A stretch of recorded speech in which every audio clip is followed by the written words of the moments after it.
Oh, God, why? Independence Day Resurgence.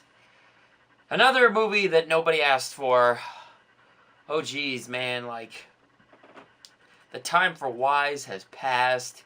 This movie operates like a machine constantly breaking the laws of thermodynamics. The longer it goes on, the faster it gets, running on a never-ending supply of stuff happening without any energy or thought being put into it.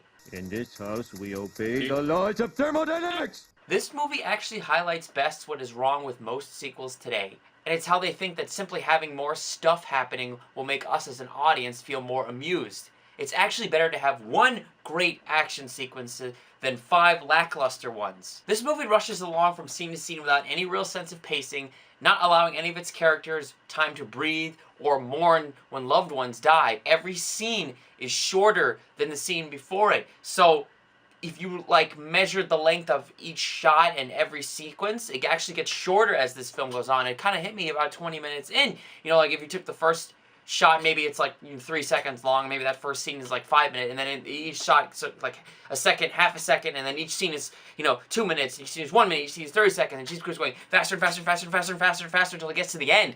It's like the studio was just trying to rush this along because, as you guessed it, this sets up for a third movie. That's right, a trilogy that nobody asked for from Independence Day. In this movie, they give the aliens guns. That's right. The Independence Day aliens have guns. All of them have guns in this movie, including the alien queen, who is the size of many Empire State Buildings. She's got a gigantic, massive gun to match her. Giving the Independence Day aliens guns makes them less scary.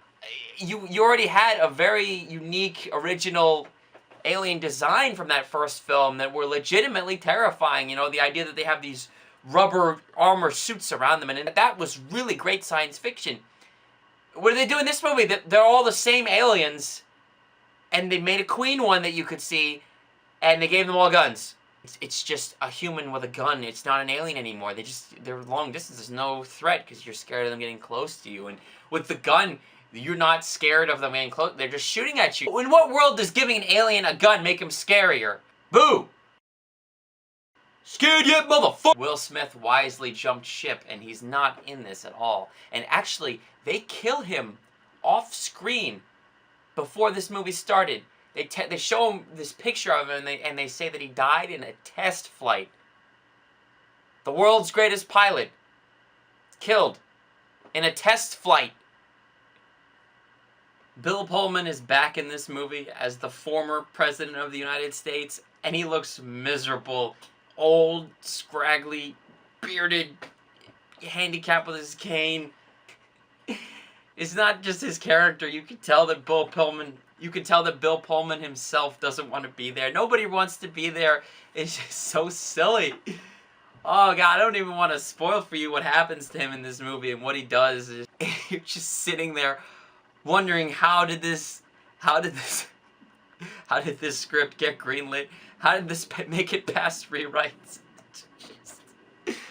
Oh my God! Oh God! And Roland Emmerich is the same director as the first movie. He's back to direct this one. His heart's not in it. Nobody's heart is in it. That's why Will Smith didn't come back. That's why none of these actors even care, and many of them let themselves get killed off. In terms of the plot and what happens, it pulls a Hangover 2. It's beat for beat, almost exactly the same as the first film. Many of the same sequences are repeated again, but inferior. Just seriously, almost every scene is directly copied and like chucked into this, wood chipper of a movie that destroys everything in its path. There's the dark looming shadows of the mothership over the moon. Green beam death blast shot at the moon station. The exact same shot in the first film. There's a dog that's briefly in peril, but it's not one that we care about. There are abandoned kids driving aimlessly without a family in the desert, just like the first one.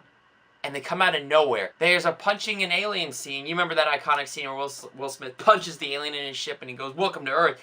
That's what I call a close encounter. In here, it's just Chris Hemsworth is facing off with an alien towards the end, and he just punches him randomly when the alien's just... It's dumb. There's the exact same scene in the laboratory where an alien grabs the neck, the vocal cords of someone to speak through them. Does the neck thing, but it's never release me. And then there's a close encounter line delivered by Captain Hiller's son, Will Smith's son in this movie. At the very end, out of nowhere, when he's shooting the alien queen in his ship, he says a close encounter line. I can't, it's been too long, I forgot it, but it's something like, that's what I call a close encounter was in the first movie. He says almost the exact same thing. Oh, how's this for a close encounter? And I had to grab the armrests of my chair to keep myself from running out of the theater. And the final action scene of this movie takes place in that same desert as the first film. It's the same location. How much money did they save just shooting in the exact same places? Seriously. The plot of this movie is just completely ridiculous. The characters themselves aren't even sure of it. Seriously, they do things contradictory to what they've just said. Many of them teleport to other places they couldn't have been when they were just hundreds of miles away in the previous sequence, which was maybe only a few minutes or even a few hours ago. How did they get hundreds of miles away? It just doesn't make any sense. When the aliens attack, there's the moon and there's the Earth. The moon gets attacked. I swear to God, there are several characters who are on the Earth and they end up on the moon almost instantly. Captain Hiller is one of them. Captain Hiller's son. He just, I swear he was at that ceremony and then he's in a ship all of a sudden shooting things at the moon. Minutes later, how did he get... So yeah, the movie suffers from a lot of disorientation, both in its characters and its locations, since they just seem to end up places. There's no middle ground, sort of. You really could tell something like 45 minutes of this movie were cut, because they seriously, they just teleport, I swear to God. They're just at places they shouldn't be, that they can't possibly be at. Minutes and minutes, I swear to God. But it's not all bad. This is a bad film, to clarify. Nobody should watch this movie, really. There are some enjoyable moments, especially from two characters. Nicholas Wright plays this accountant that has to follow Jeff Goldblum, and they go to the fucking Congo, and there's an African warlord played by Deobia Oparai. I hope I pronounced that right. Because he was awesome. He's the African warlord that apparently has been fighting the aliens for the last 2 decades. The African warlord guy and the accountant buddy cop it up. It's really great. They team up together and they got the movie's most enjoyable and the funniest scenes together. Really, it's hilarious. Like, the African warlord guy is like this badass with his machete and he kills the aliens and he's like, you have to get them from behind. The movie really should have spent more time with them. They maybe really only have like 10-15 minutes together. They really needed more. They're hilarious together. I would watch a whole movie starring the two of them.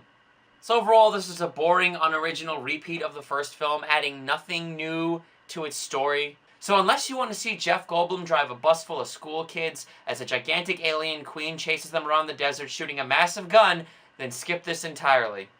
Oh, and they played the exact same theme music from the first film in the end credits of this movie. The same music that played at the end credits of the first film, you know, that main theme, that epic theme that everybody remembers, they play at the ending credits of this movie. After a scene that is abruptly cut short, right when you find out there's going to be a third film. It just cuts to the credits and the music plays. As if to tell us they nailed it. They did justice to the sequel. Oh God. Oh my God, why did they make that? Why did they do it? Why did they do it? Everybody knew it was going to be bad.